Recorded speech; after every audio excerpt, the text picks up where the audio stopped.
মহাত্মা বুদ্ধৰ কিছু প্ৰেৰণামূলক বাণী। জীৱন সেয়া নহয় যি আমি পাইছোঁ, জীৱন সেয়াহে যি আমি বনাওঁ। যদি তুমি শক্তি বিচাৰা তেন্তে জ্ঞান অৰ্জন কৰা, আৰু যদি সন্মান বিচাৰা তেন্তে নিজৰ চৰিত্ৰ ভাল কৰা। শক্তিৰ প্ৰয়োজন তেতিয়াই হয় যেতিয়া নেকি কিবা বেয়া কৰিবলগীয়া থাকে, নহ'লে এইখন পৃথিৱীত যিকোনো বস্তু পাবলৈ প্ৰেমেই যথেষ্ট। খঙক প্ৰেমৰ দ্বাৰা, বেয়াক ভালৰ দ্বাৰা, আৰু মিছলীয়া ব্যক্তিজনক সত্যৰ দ্বাৰা জিকিব পাৰি। জীৱনত যদি তুমি কিবা পাব বিচাৰিছা তেন্তে নিজৰ ওপৰত বিশ্বাস কৰা, তুমি নিজৰ ওপৰত ভৰসা কৰা। তোমাক লগ দিয়াজন যিমানেই ভাল নহওক কিয়, এদিন তেওঁ তোমাৰ লগ এৰিয়েই দিব। আমাৰ মনটোৱে হৈছে সকলো।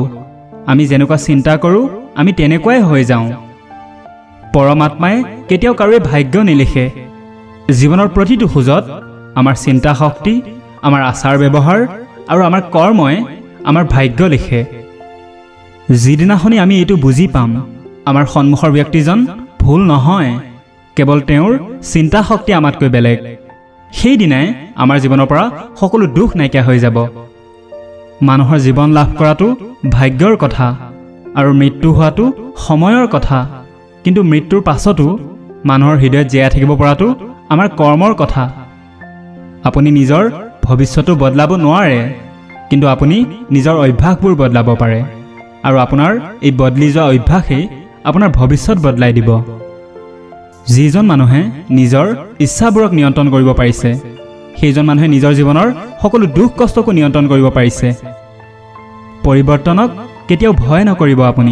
হয়তো আপুনি ইয়াৰ দ্বাৰা কিবা ভাল এটা হেৰুৱাব পাৰে, কিন্তু তাতোকৈও কিবা ভাল এটা আপুনি পাব পাৰে।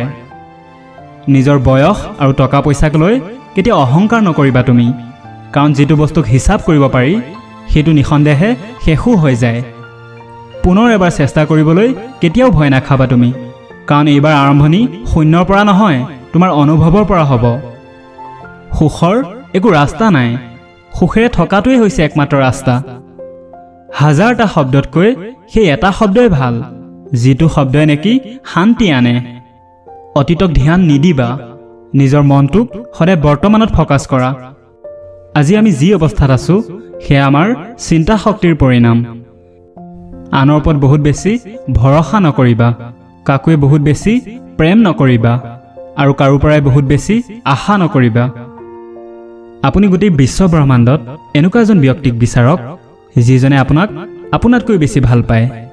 আপুনি এইটো পাব যে যিমান প্ৰেম আপুনি নিজক কৰে সিমান কোনেও কৰিব নোৱাৰে আপোনাক। যদি কোনো এজন ব্যক্তিয়ে মানুহৰ লগত কম কথা পাতে তেন্তে তেওঁক অহংকাৰী, স্বাৰ্থপৰ নাইবা বেকাৰ বুলি নাভাবিব, কাৰণ সকলো মহান ব্যক্তিয়ে আনৰ সলনি নিজৰ সৈতে থাকিব ভাল পায়।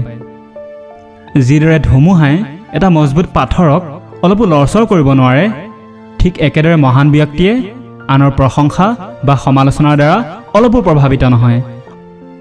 যিজনে সাৰ পাই আছে তেওঁৰ কাৰণে ৰাতিটো দীঘল, আৰু যিজন ভাগৰুৱা হৈ আছে তেওঁৰ কাৰণে ৰাস্তাটো দীঘল, আৰু যিজন ব্যক্তিয়ে প্ৰকৃত ধৰ্মৰ বিষয়ে নাজানে তেওঁৰ কাৰণে এই জীৱনটো দীঘল।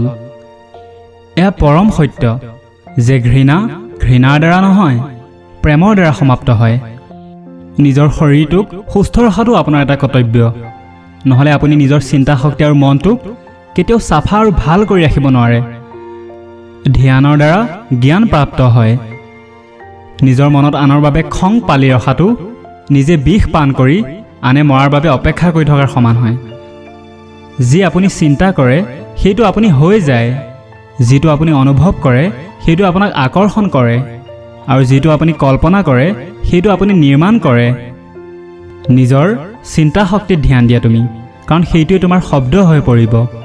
নিজৰ শব্দবোৰত ধ্যান দিয়া, কাৰণ সেইটোৱে তোমাৰ কৰ্ম হৈ পৰিব, আৰু নিজৰ কৰ্মত ধ্যান দিয়া, কাৰণ সেয়াই তুমি স্বয়ং হ'বা। মজবুত মানুহক দেখি মানুহে ভাবে যে এওঁ কেতিয়াও ভাগি নপৰে কিয়, কিন্তু মানুহে এইটো কথা নাজানে যে সেইজন মানুহে ভঙাৰ পিছতেই ইমান মজবুত হ'ব পাৰিছে আজি। মই না আস্তিক হয় আৰু না নাস্তিক।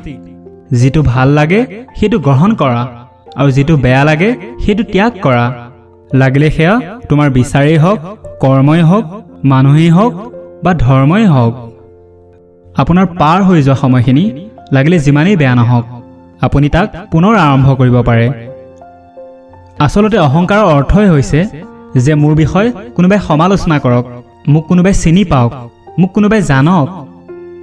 সেইজন যিজনে নেকি 100 জনক ভাল পাই ফুৰে, তেওঁৰ 100টা বিপদ থাকে, আৰু সেইজন যিজনে কাকোৱে ভাল নাপায়, তেওঁৰ একো বিপদ নাথাকে। যদি আপুনি প্ৰকৃততে নিজক ভাল পায়, তেন্তে আপুনি কাৰোৱে অপকাৰ কৰিব নোৱাৰে, কাৰো বাবে একো বেয়া চিন্তা কৰিব নোৱাৰে। আপুনি এটা মুহূৰ্তই এটা দিন বদলাই দিব পাৰে, আৰু এটা দিনে এটা জীৱন বদলাই দিব পাৰে, আৰু এটা জীৱনে এই গোটেই পৃথিৱীক বদলাই দিব পাৰে।